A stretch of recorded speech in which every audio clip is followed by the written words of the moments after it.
Everything that's in the universe vibrates. Everything. So we've got a microphone here, and if you take this microphone and you look at it under a real strong microscope, you'll see that it's alive. It's a dance. It's got electrons in it, and they're all moving very fast. But they're moving at such a speed that the naked eye perceives them to be solid. They're vibrating at what we call just below the speed of light. So it appears to be solid. But we know that it isn't solid. They're just vibrating at different levels. And where we stand, what we see, everything that we see appears to, some things appear to be solid, some are fluid, but we know that everything vibrates, right? So there's a vibration in the universe. And a lot of it we can't get at, but it doesn't mean it's not there. We can't get a hold of it. And so you look at just various vibrational levels that are in the universe. Think of the relationships that you're in right now. All the relationships that you're in. Your husband, your wife, your children, your grandparents, the people that you work with, and just close your eyes just for a moment and understand they're not here. You are here alone right now. What is it that constitutes the relationship that you have with everyone else in your life? Just thought. That's all. It's just thought.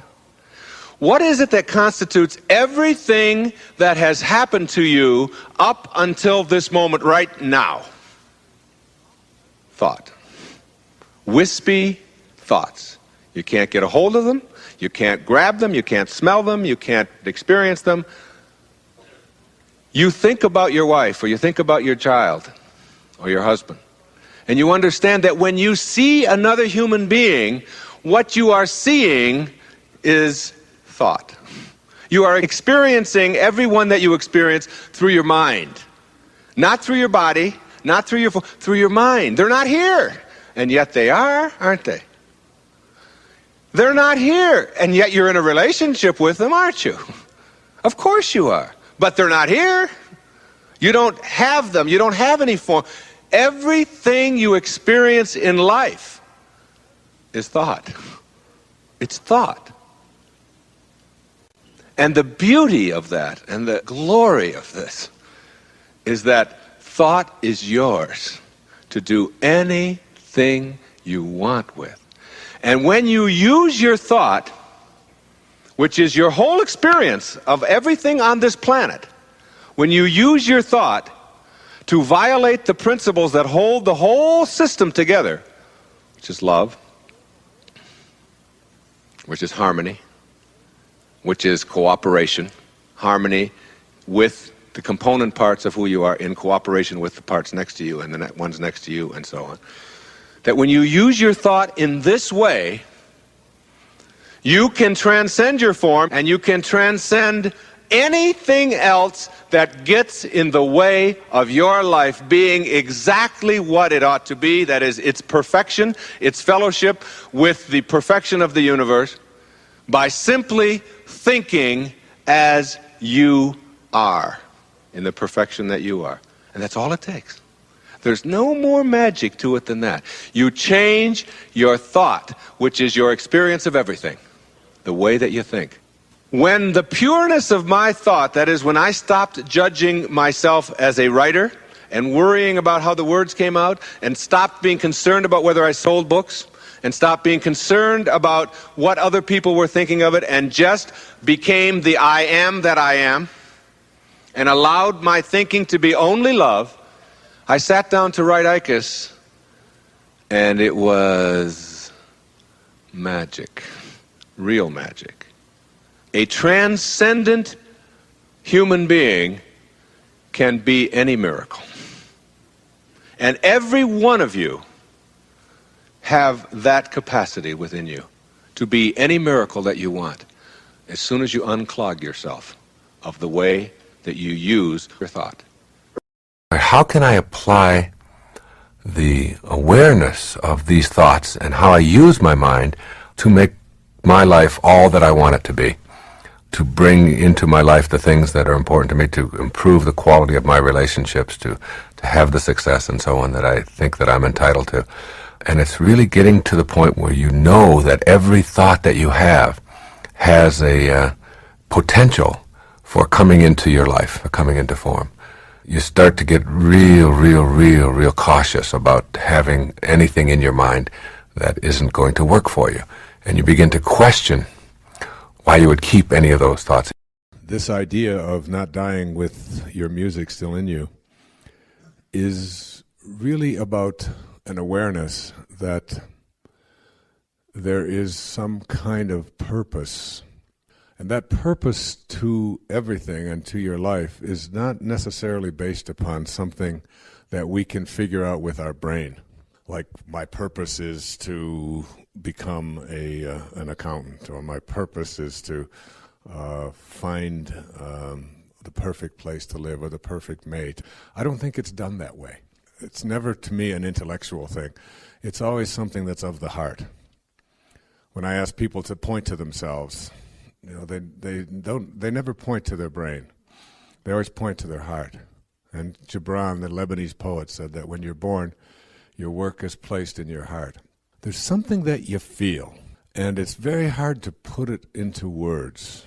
In fact, I think it defies words, because words are just more symbols of something that we're trying to express. And it's the feeling that we have in here that I'm here, that I have a heroic mission of some kind, that there's something more to my life than just simply going through the motions and being a commuter and collecting a certain amount of stuff. So to me, not dying with your music still in you is what Maslow called the top of the pyramid. And you remember the pyramid of the self-actualization that begins with the baseline being the longest part, but the baseline is just taking care of basic needs. Like, you learn how to handle and provide for yourself. So you have to, at the very base of this pyramid, you have to feed yourself.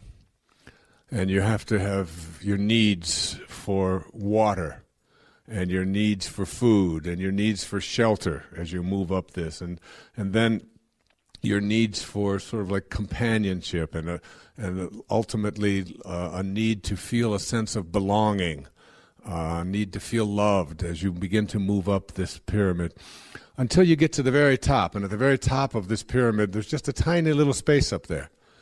And this tiny little space at the top of the pyramid is what we call purpose, where you're living your life as if why you're here is really clear to you. A sense of purpose is not that I'm doing what I was told I was supposed to do, that was programmed into me by somebody in the sky before I showed up here, but that I feel as if why I'm here is being actualized. And when people ask me about how do I get to that place of purpose in my life, I always remind them that your life is like what Joel Goldsmith called it, a parenthesis in eternity. So who you are, Carl Jung referred over and over again to the part of us that is eternal, the infinite part of us. He said the telling question of a person's life is their relationship to the infinite. And until you have that relationship with the infinite, you will not know anything about purpose. So that you almost have to learn how to step outside of yourself and begin to witness yourself from the perspective of who you are as not being this thing that you're observing. You go to the observer, and then you even get to watch the observer. And that's when it starts to get a little bit complicated. But as the observer, or as the witness to the observer, you're sort of watching and noticing.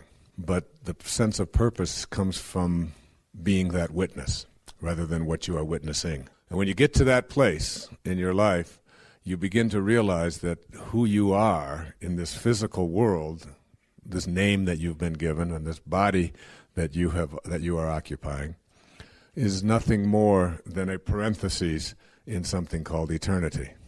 It opens parentheses at the moment of your conception. It closes parentheses at the moment of your death. But when you come into this parentheses, when you show up here, you show up with nothing, with no thing. And you go from nowhere, N-O-W-H-E-R-E, nowhere. And in one instant, conception, you're in now here. Nowhere. It's all the same. It's just a little question of spacing. Nowhere, now here. So now you're in now here. Hopefully, all of you listening are in now here. There may be some of you listening that are not now here. But while you're in now here, you have some kind of an awareness that you're going nowhere. You're going back to nowhere. So it's nowhere, open parentheses, now here, back to nowhere. It's all one. But there's something different about now here than nowhere. At least we think there is, but we don't have any real confirmation about that unless you're Brian Weiss. Or you know about past lives or future lives and so on. Now, one of the things that one of the great teachers in my life, Carlos Castaneda, whom I've referred to on many occasions, one of the things that he says is that the problem with humanity living at ordinary levels of awareness is that we are all beings who are going to die, but we act as if we're not. So that we don't really ever come in contact with our immortality or our infinity at all, because we are acting as if this body is all that there is and it's going to live forever. When in fact, there's an awareness in there that we're all going nowhere. And being in balance, to me, is about alignment. And I'd like to just take you down that path just a little bit here this morning about what it means to get yourself back into balance in your life. We are out of balance emotionally and in our minds and what we are capable of attracting and doing with ourselves because we're not aligned with our source. We're not aligned with Tao. When you are aligned, it means that whatever thoughts that you have about what it is that you would like to do, that what you would like to create, about how you would like your relationships to go, about your ability to attract prosperity into your life, about your ability or your capacity to heal yourself of anything that might come your way, anything at all that might come your way. If you have the willingness to give the same energy to what it is that you are desiring for yourself. As Katie was going through, can I talk about your eyes? Is that okay? Okay. I'm asking permission in front of thousands of people here.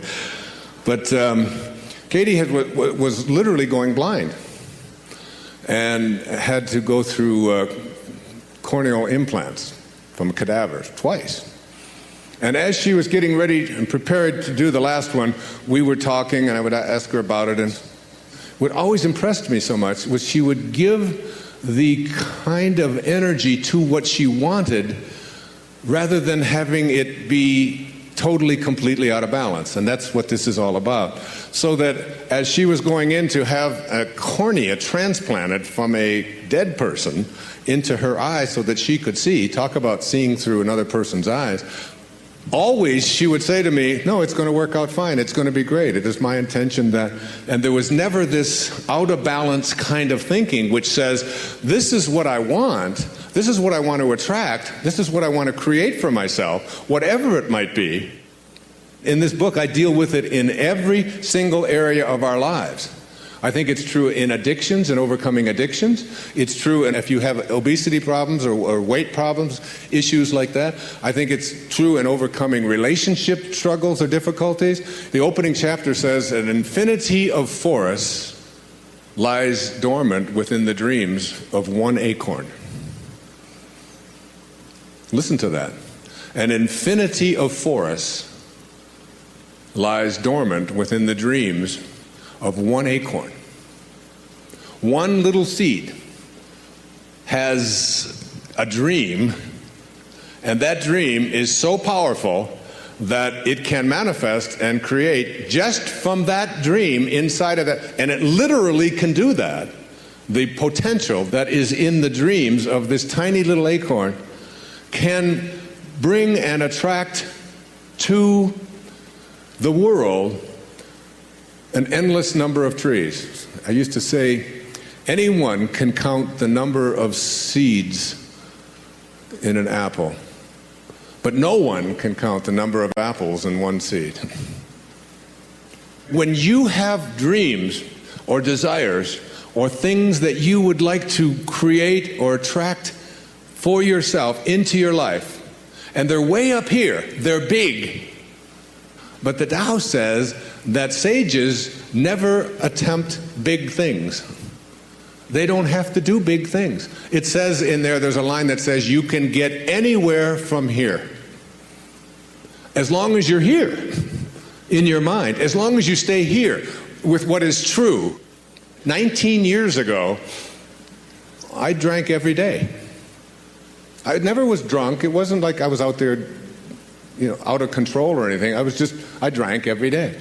And I had a teacher in India who said, if you want to reach the level of consciousness that I would like you to be able to go to, you'll have to live a life of sobriety.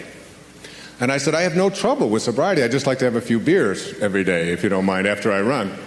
He said, no, you'll have to get yourself to a place where so as a sage, if you think of yourself as a sage and you want to undertake this thing of giving up drinking or losing 75 pounds or attracting great wealth into your life or building a great bridge across a divide, whatever it is that you might want to undertake. I think about it when I sit down to write a book. I mean, if you sit down and know that you've got to create 300 or 400 pages that has to be legible and it has to all fit together and it has to make sense and it all has to come from your mind. That's just too big. And people who think big generally end up doing nothing because it's just too daunting a task to do big. But anybody can do here. Anybody can do now. Anybody can do this moment.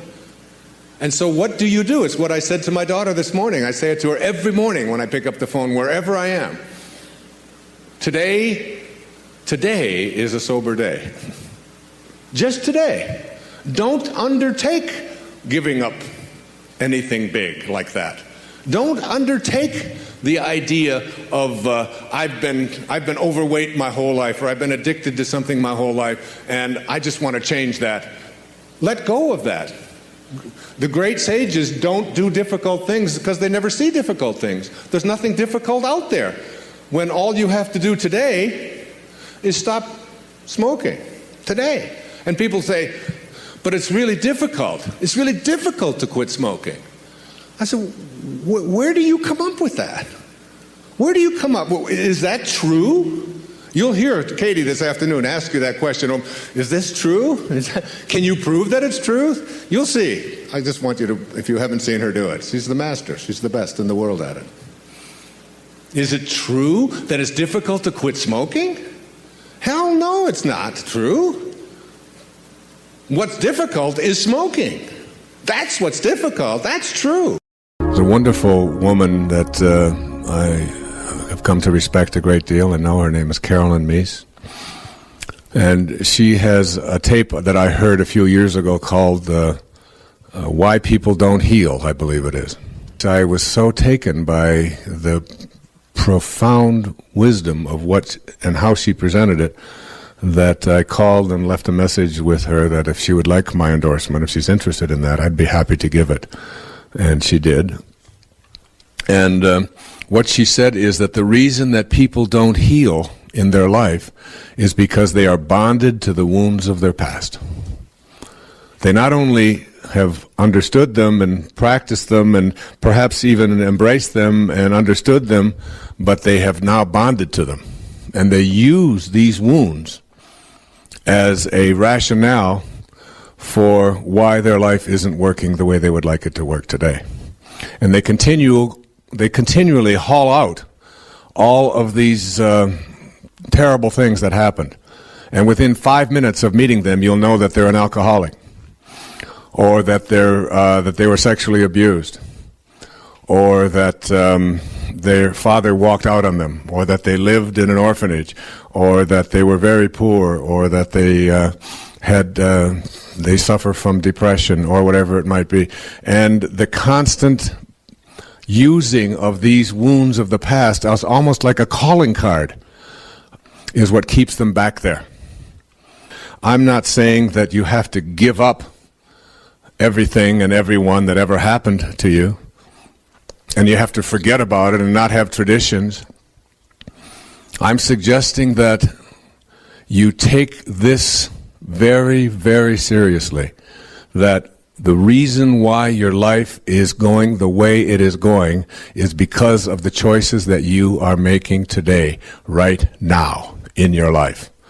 And that anything else that you are using that is back here in the wake as a rationale or an explanation for why your life isn't going the way you would like it to go is nothing more than an excuse to which you will bond yourself, and as a result of that bonding, you will keep yourself back, living in those obstacles, rather than creating an intention of what you want to have for yourself in your life. And it's a very common thing to do. And on the extra mile, you'll find people. I remember Castaneda's teacher telling him, you'll know when you are free from your personal history, because he said, look, if you don't have a story, you don't have to live up to it, which is pretty good. You just don't have to live up to your story. He said the way that you will know that you are free from this is that you should check yourself into the seediest motel that you can possibly find, with cockroaches in it, and with the paint that is, chipped off the walls, and the most unpleasant kind of place that you can check yourself into, and don't tell anyone that you're there. And you stay in that room and don't come out until it makes no difference to anyone whether you do or you don't. How's that for a test? Until you get free from this idea of what somebody else might think or what might say or might begin to use on you. And most of this stuff that is in our past is all related to our families. My mother, my father, my siblings, my in-laws, whatever. And I've suggested that you look at all of the things that you have allowed in your past to be the reasons why, particularly in your relationships with your family, and just say to yourself, I no longer have a personal history. I am not attached to any of that at all. I look upon my personal history, and I have for a long time, as one of the great advantages of my life. Because I feel that when we come here, we have a heroic mission, and that it was my dharma, my destiny, my path, if you will, to teach self-reliance. I've never done anything else since I was a little boy. And my entire professional life and all of my teaching and all of the work that I've done, all of the books have all been directed towards just teaching people about self-reliance. And it's almost as if God said, if you really want to teach self-reliance, then you'll have to get your little ass into an orphanage and spend a few years there learning to rely upon yourself. And once you learn how to do that, once you have that experience of how to do that, then you'll never use it as an excuse or a rationale or a reason why you can't get something done yourself. You don't have to blame anybody else. You'll know to rely upon yourself, and it won't be because of something that you learned in a book or that you heard on a tape. It'll be because you have made conscious contact with self-reliance. And you had to have it, and you had to do it. And the people that I have had the greatest amount of respect and admiration for over the years are the people who have been through it, understood it, written about it, or told other people about it, and let it go, and moved on in their life. Martin Luther King Jr. once had remarked that the only way to convert an enemy to a friend is through love, not hatred or fighting. We don't conquer anything, and there's nothing to fight. Consider the results we've achieved when we tried to fight something in order to conquer it. For example, ever since war was declared on poverty, there's more of it in the world than ever. Our wars on drugs have only served to triple our prison populations and bring illegal substances to more people at younger ages. As early as junior high school, there's hardly a child who doesn't know how to acquire all manner of drugs. Our wars on crime have resulted in more criminals, more fear, more surveillance, more distrust, and more abuse by law enforcement personnel. Our war on terror has turned us into people who behave toward those we label terrorists in ways that emulate the terrorism we're supposedly desirous of eliminating. And our wars on cancer, obesity, and hunger have not eliminated those conditions either. Here's the reasoning behind what I've just elaborated. The truth of this universe is that we live in an energy system that operates on the law of attraction. That is, we become what we think about all day long. If we think about what we hate, this is an energy that we're offering to our desires. In this system, then, we'll attract more of what we think about. Consequently, more of what we hate is what we will attract. We act on our thoughts. Our thoughts of hate, violence, fighting, and war generate actions of hate, violence, fighting, and war. And lo and behold, we see the fruits of this thinking showing up even if our intentions are positively aligned with good energy or God energy. We get what we think about, whether we want it or not. Thoughts that translate into fighting and war almost always guarantee that the response is a counterforce. That is, others will respond in kind to our desire to fight and conquer. This kind of counterforce can continue for centuries, with unborn generations programmed to carry on the fight. This same understanding of how fighting weakens us and generates more imbalance in our lives is applicable to our experience with addictions. We can become addiction-free relatively quickly if we make a decision to eliminate fighting and conquering from our efforts. The thoughts and energy that replace fighting need to be in the form of non-warlike thoughts. As Emerson said so succinctly, the remedy of all blunders, the cure of blindness, the cure of crime, is love. And addictions constitute one huge blunder. I can assure you, having spent a great deal of my life immersed in such folly myself. Overcoming blunder-filled thinking. For those of you who may not be familiar with my friend Ram Dass, in the late 1960s, he helped shape the awakening consciousness of an entire generation with his bestseller, Be Here Now. One of my favorite Ram Dass stories is the one he tells about an early encounter with Neem Karoli Baba, his guru in India. Ram Dass brought some capsules with him to India that were designed to dramatically alter one's state of consciousness. Neem Karoli Baba confronted Ram Dass about these pills and asked him to give all of them to him. Ram Dass thought that he'd brought a long-term supply of this very powerful psychedelic substance, yet he watched in horror and amazement as this enlightened being swallowed all of them right before his eyes with no visible reaction. His guru then asked him if he had any more, since these obviously weren't working. After telling this story, Ram Dass concluded with one of his most sagacious observations. "If you're already in Detroit," he said, "then you don't have to take a bus to get there."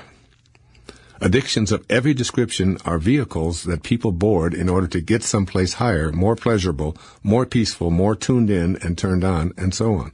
But if you're already aligned with this energy, then it's obviously unnecessary to climb aboard any vehicle headed to a place where you currently reside. I've played with addictions and addictive behaviors for a large part of my life. In fact, I'd say that these various addictions have been among my greatest teachers, allowing me to see that there's a higher level of consciousness and blissful awareness available to us all. But I'm also aware that using substances of non-well-being in order to experience this separate reality is assuredly a counterfeit means of doing so. I'm essentially addiction-free, and I want you to know that I didn't get to this place by fighting my addictive nature. In fact, the more I tried to conquer addictions at various stages of my life to things such as sugar, soda pop, caffeine, nicotine, alcohol, and certain drugs, the more they'd gain a foothold on me. Force, counterforce. I'd apply my weapons, and they'd bring out their artillery, with my body as the battleground where the war was being waged. I was blundering my way into deeper addiction. Earlier, I quoted Ralph Waldo Emerson, who said, "The remedy for all blunders is love." I've always kind of believed that when you come into this world with big dharma, and I obviously have, then what accompanies that is big challenges, big obstacles, big difficulties. Many of you know I spent the first 9 years of my life in a series of foster homes and orphanages. I don't look back on that as anything other than a great opportunity for me to learn self-reliance as a young boy, and then consequently teach people about self-reliance, which is what I've been doing for 35 years or so, with 30-some books and programs of all sorts, and so on. It isn't to say that those 9 years weren't filled with some heartaches and some sadnesses and, missing your mommy and things like that. But my mom, who is almost 94 now, in a hospital tonight, having a pacemaker put in on Tuesday, at that age, that's a challenging thing as well. I've been through a lot of the kinds of struggles. I mean, we had nothing when I was younger. Everything I have is what I earned. I look upon that as a great advantage. But it was just the Dharma that I chose, I guess. I've been through divorce twice. I know what that feels like. I know the heartache of breakups and have lived with them and struggled with them and have used it to help me to become a better person, a more compassionate, kinder person who listens more than he talks. I've been through the addiction route in my life and struggled with it on many different levels. From alcohol, which I can proudly say it's been 22 years since it's crossed into my body. Yeah, thank you. But the previous 22 years, I drank enough to make sure that these 22 years were covered. So, and not just alcohol, but drugs as well. I've been down that road and know what it feels like and know the struggle of it and the pain of it. But Elizabeth Kubler-Ross said, if you shield the mountain from the windstorms, you'll never see the beauty of the carvings. So the storms of our life, if we try to shield ourselves from the storms of our lives, we don't get to see the beauty of the carvings, of what those storms bring for us. And virtually every spiritual advance, not virtually, every spiritual advance that you make in your life, that I've made in my life, has been preceded by a fall of some kind or another. I always give the example of when I was in high school, I was on the track team, and I was the high jumper on the track team, among other things. And the bar would be up here, and we get back here, and you run up to this is a metaphor for what I'm speaking about, and you run up to the bar, and you run up and get down as low as you can, as fast as you can, and in the process of getting down low, it would allow you to propel yourself over the bar. So the low points of our life are the times when we should be in a state of gratitude, as hard as that is for us to do, but that's what an enlightened being does. Is they begin to see that, these low points in our life, and I've been through some low points in my life, very dramatic low points. When my wife and I separated 12 years ago, I mean, it was the closest thing that I could call it to a depression for months and months. And out of that depression and out of that deep hurt and sadness about breaking up our family, in a sense, because we're not really broken up, but I was able to write The Power of Intention, which is the next book after Erroneous Zones that just soared and just took off and sells in the millions all around the planet. And it came from a place of compassion. That it's when you are in those low points that you have a tendency to reach out to other people with more compassion and more love and more understanding because of what you're going through yourself. So that, I think, and this is true, I could give 1,000 examples of that, but the whole idea of it is that these low points, the struggles that we go through in our lives are really significant things, and look back at them, and you can do an awful lot of growing from them. So that when you bring higher energy to the presence of lower and slower energy that we call evil, energy that we call disease, energy that we call depression, you are not only sending the disease and the depression and the despair away, you are converting that very energy into the higher and the faster energy that is being brought to its presence. The same thing is true of hatred. When you bring love to the presence of hatred, hatred not only dissolves, but it turns to love. All you have to do is light a candle, turn on a light, and the darkness dissolves. the darkness disappears. But more than that, and this is really crucial for what I'm presenting here this afternoon, the darkness is converted to light. Sell your cleverness and purchase bewilderment. Be in a state of bewilderment. That's what I mean by being spiritual. One of the ways to test whether you're on the path that I'm speaking about, the path of being into a spiritual being, having a human experience rather than the other way around, is to detect in yourself how much of my energy and my time do I spend being in a state of cheerfulness. How cheerful am I? Or how morose am I? How down am I?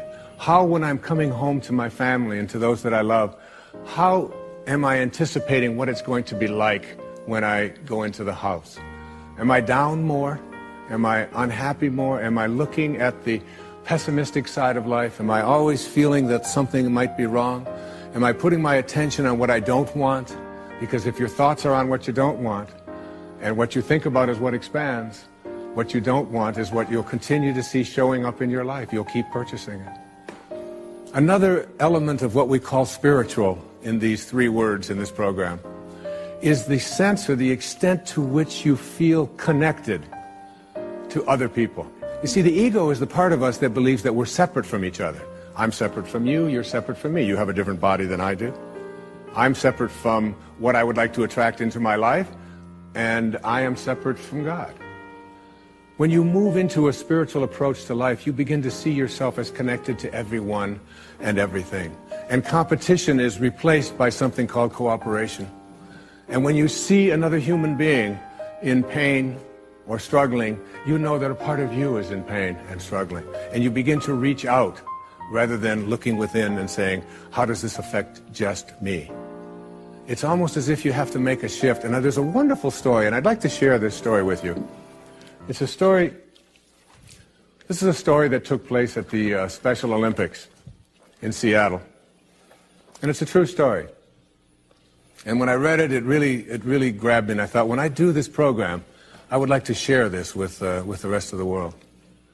A few years ago, at the Seattle Special Olympics, 9 contestants, all physically or mentally disabled, assembled at the starting line for the 100-yard dash. At the gun, they all started out, not exactly in a dash, but with a relish to run the race, to finish, and to win. All that is except one little boy who stumbled on the asphalt and tumbled over a couple of times, and he began to cry. The other 8 heard the little boy crying. They slowed down and looked back. Then they all turned around and went back, and every single one of them. And one little girl with Down syndrome bent down and kissed him and said, "This will make it better." Then all 9 linked arms and walked together to the finish line. Everyone in the stadium stood, and the cheering went on for several minutes. Isn't that a beautiful story? It's the kind of thing that I refer to when I use this word spiritual. A sense of an awareness that it isn't about being better than somebody else. I think true nobility is not about being better than anyone else. It's about being better than you used to be. And I know this about myself, that if any one of you watching this show, or any of you here in this audience were giving this talk, I could be sitting in that audience, and I would have just as much to learn from what you had to say to me as you have to learn from what I may be saying to you. The thing that I know for certain today is that I'm just better than I used to be. As a man, as a father, as a writer, as a speaker, I know that I'm better than I used to be. And I try to make that something that I do each and every day. Just a little bit better than I used to be. To me, that's what I mean when I use the concept of spirituality. Second verse of the Tao Te Ching. Quote, "Under heaven all can see beauty as beauty, only because there is ugliness. All can know good as good, only because there is evil. Being and non-being produce each other. The difficult is born in the easy, Long is defined by short, the high by the low. Before and after go along with each other. So the sage lives openly with apparent duality and paradoxical unity. The sage can act without effort and teach without words, nurturing things without possessing them. He works, but not for rewards. He competes, but not for results. When the work is done, it is forgotten. That is why it lasts forever." Unquote. Living the paradoxical unity. Has it ever occurred to you that beauty depends on something being identified as ugly? Therefore, the idea of beauty produces the idea of ugliness, and vice versa. Just think of how many concepts in this duality belief system depend on opposites. A person isn't tall unless there's a belief system that includes short. Our idea of life couldn't exist without that of death. Day is the opposite of night. Male is the antithesis of female. What if you instead perceived all as a piece or a glimpse of the perfection of oneness? I think this is what Lao Tzu is suggesting with his description of the sage who lives openly with apparent duality and paradoxical unity. Imagine the perfect oneness coexisting in the apparent duality, where opposites are simply judgments made by human minds in the world of the 10,000 things. Surely the daffodil doesn't think that the daisy is prettier or uglier than it is, and the eagle and the mouse have no sense of the opposites we call life and death. The trees, flowers, and animals know not of ugliness or beauty. They simply are, in harmony with the eternal Tao, devoid of all judgment. As the sage lives openly with apparent duality, he synthesizes the origin with the manifestation, without forming an opinion about it. Living without judgment and in perfect oneness is what Lao Tzu invites his readers to do. He invites our wisdom to combine perceived opposites and live a unified life. The perfection of the Tao is allowing apparent duality while seeing the unity that is reality. Life and death are identical. Virtue and sin are judgments needing both to identify either. These are the paradoxes of a unified life. This is living within the eternal Tao. Once the dichotomies or pairs of opposites are transcended, or at least seen for what they are, they flow in and out of life like the tides. Practice being a living, breathing paradox every moment of your life. The body has physical boundaries. It begins and ends and has material substance. Yet it also contains something that defies boundaries, has no substance, and is infinite and formless. You are both the Tao and the 10,000 things simultaneously. Let the contrasting and opposite ideas be within you at the same time. Allow yourself to hold those opposite thoughts without them canceling each other out. Believe strongly in your free will and ability to influence your surroundings, and simultaneously surrender to the energy within you. Know that good and evil are two aspects of a union. In other words, accept the duality of the material world while still remaining in constant contact with the oneness of the eternal Tao. The debilitating necessity to be right and make others wrong will soon diminish. I believe that Lao Tzu would apply the Tao Te Ching to today's world by suggesting the following. First, live a unified life.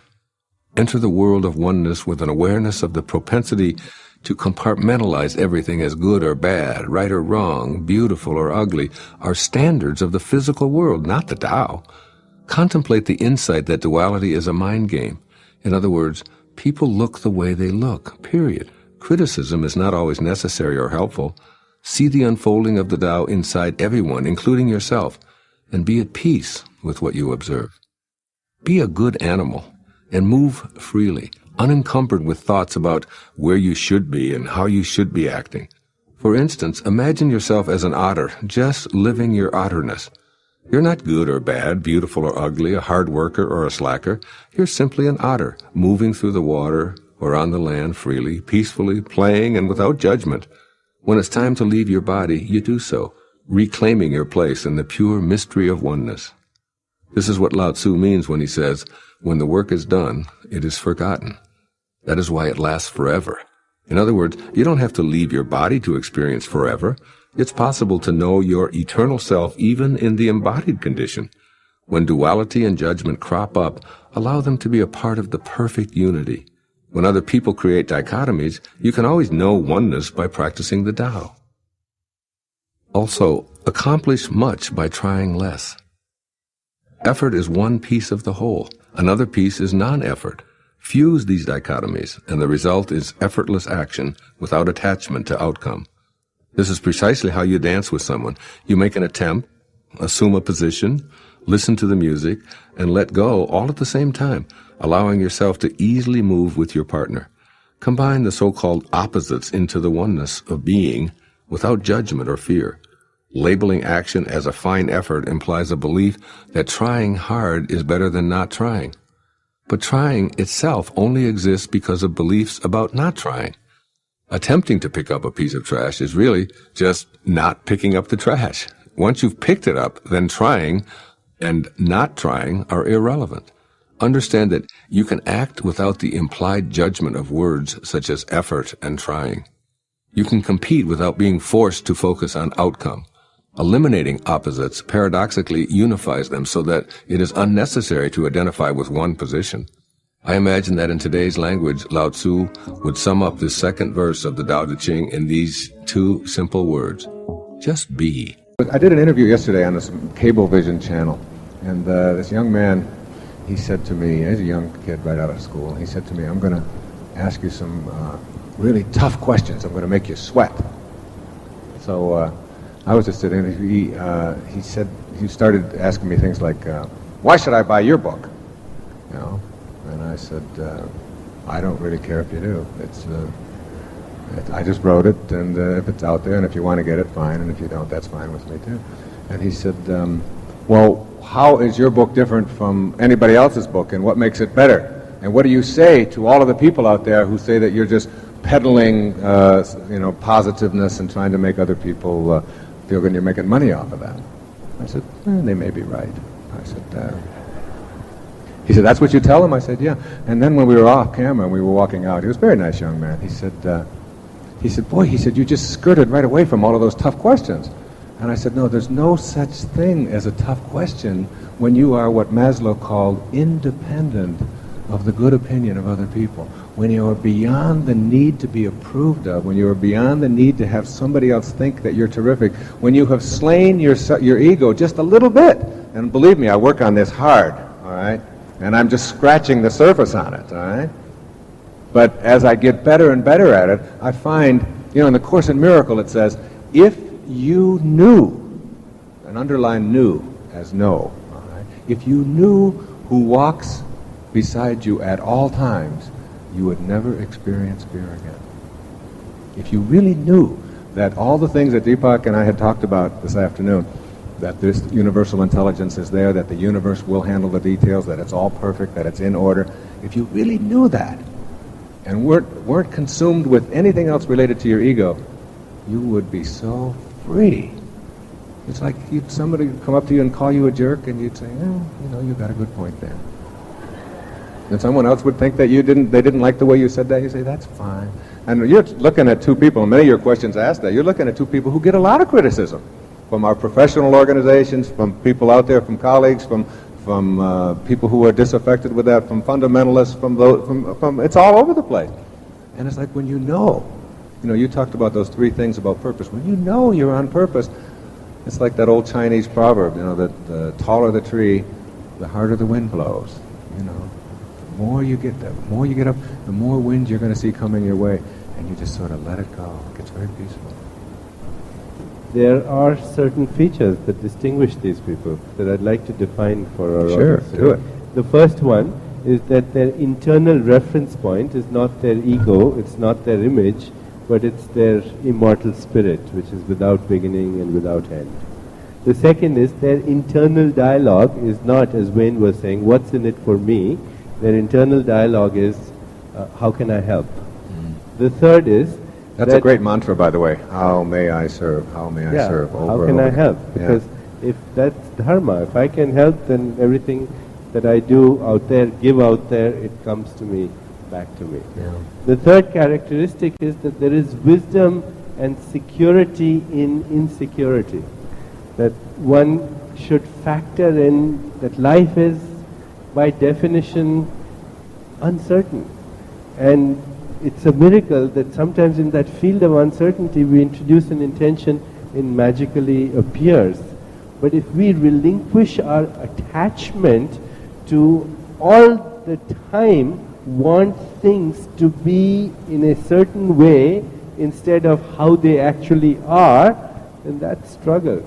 There's an expression I heard a long time ago, I don't even remember who said it. The person said... Probably me. Yeah, probably. One of mine. Maybe it is. When things don't seem to go my way, I let go of my idea of how they should be, trusting that I do not know the picture, the total picture. Because if I knew it, I'd know it's okay. So that is the wisdom of insecurity, the wisdom of uncertainty.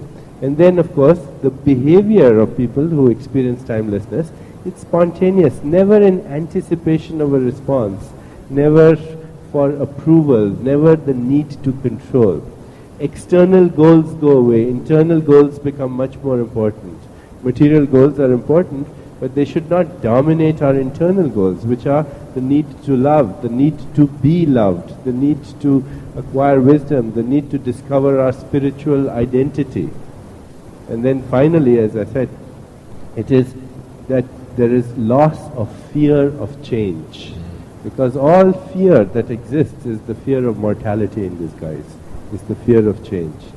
Get in touch with that part of yourself which is beyond change, and then there is no fear. It seems to me that fear would disappear in our lives completely if we knew that that divine omnipotence that flows through everything flows through us. If we really knew that and had that awareness and lived with it, that then there's always, of course, the issue of do you just walk through life and not worry about anything, not be consumed with anything because everything's just all handled for you and just taken care of, or do you, as Jung put it, he said that's an enormous paradox that they talk about in the Gita, that's cleaving the opposites. He put it this way, he said, all of you, at the same moment that you are protagonists in your own life, making choices, at the same instant, you are also spear carriers, or the extras, in a much larger drama. In fact, he said, and he studied this for a lifetime, he said, you are doomed to make choices. So you've got to live with both of those opposites, and when you sort of cleave that opposite, you get very peaceful and you get purposeful, and it doesn't mean that you're resigned and say, oh, there's starvation in the world, so I won't be concerned about it. What you do is you don't get attached to it, and you don't tell yourself that it shouldn't be happening, and you say, yes, indeed, it must be a part of the divine plan, but so at the same instant is my desire to end it. So both of those are existing. So that's what you go with, your desire to end it. And you don't become one more part of the problem where you're just judging it. One man who came here from India in the early part of this century, his name was Vivekananda. He came here to, he was sent here really, and showed up in Boston, I think 1910, and wrote some beautiful things. He's really one of India's great saints. And he had these to say, I used this at the beginning of the third part of Your Sacred Self. He said, the blossom vanishes of itself as the fruit grows. So will your lower self vanish as the divine grows within you.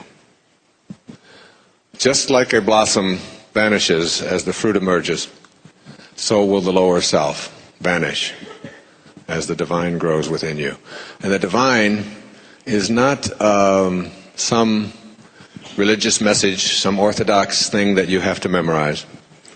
The divine is that thing that Pierre Teilhard called the glue that holds the entire universe together, something called love.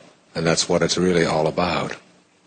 And this love is really the very thing that holds your life together. Did you ever think about the moment that you die and head back to nowhere, that your body begins to disintegrate?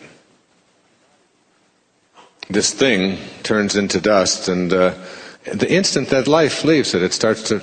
So what is it that was holding it together and keeping it from doing that? There is something holding you together and keeping it from just like turning into dust.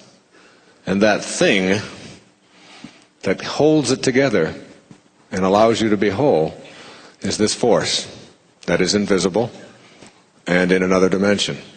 And it's getting to know this force that is at the uppermost in my consciousness. And when you understand that when you come to trust in yourself, or trust in this inner divine part of yourself that is not physical, when you trust in the noticer rather than that which you notice, that you're really, when you come to trust in yourself, you're really trusting in the very wisdom that created you. You become one with the universal wisdom that is your creator, that brought you from the picnic to the room and leaving the room. See, what we have to learn to do is abandon the paradigm that other people or other things or other circumstances are responsible for our life, and instead know that we chose it. And we must learn to develop an inner candle flame that never flickers, though the worst goes before us. And that inner candle flame tells us in our logical mind that if I have a problem inside, then the solution has to be where the problem is. So I will stop looking out here for the solutions to anything that's going on in my life that isn't working, and begin to ask myself, how am I processing my world? And some of the things that we've been handed are that other people are responsible for our lives, that your talent is handed to you and it's dispersed in certain amounts, and there's certain things that you can do and certain things that you cannot do. We've been taught that more is better and that we should chase after things while our higher self is always saying just be peaceful. We've been taught that the petty tyrants who show up in our lives are people that we should ignore and we should hate. I want to tell you something. The most influential person in my life was the most tyrannical. The man who abandoned me when I was just a few months old, who put my mother in a hospital on several occasions with his beatings, who spent 5 years in prison for stealing from the blind, selling their things and keeping the money, who walked away from a family of 3 boys during a depression, and never paid a cent in child support and stole from everyone he came around, who required me to go into an orphanage for the first 10 years of my life and never showed up once to even say hello or I'm your father, who then visited that same abuse on 5 additional women and died in New Orleans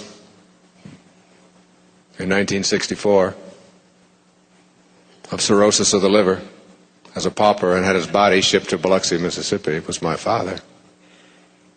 This petty tyrant who showed up in my life was someone that I had grown up and been taught to hate. But when I found myself at his grave in 1974, just a few months before I wrote Erroneous Zones, I had a transformational epiphany, a natohi, a great awakening, a great seeing, when I was able to forgive my father. And in the process of forgiving my father, I was introduced to enlightenment and was able to get my life on purpose once and for all. The end result was that my life absolutely turned around, and we are here tonight sharing in whatever I have to share with you because of that experience. And this petty tyrant, who so many of us think shouldn't have showed up in our life, the abuse that we had, the abandonment that we experienced, the relationships, the people who screwed us badly, the people who owe us money, who stole from us and all of that, we don't understand that it's all in order.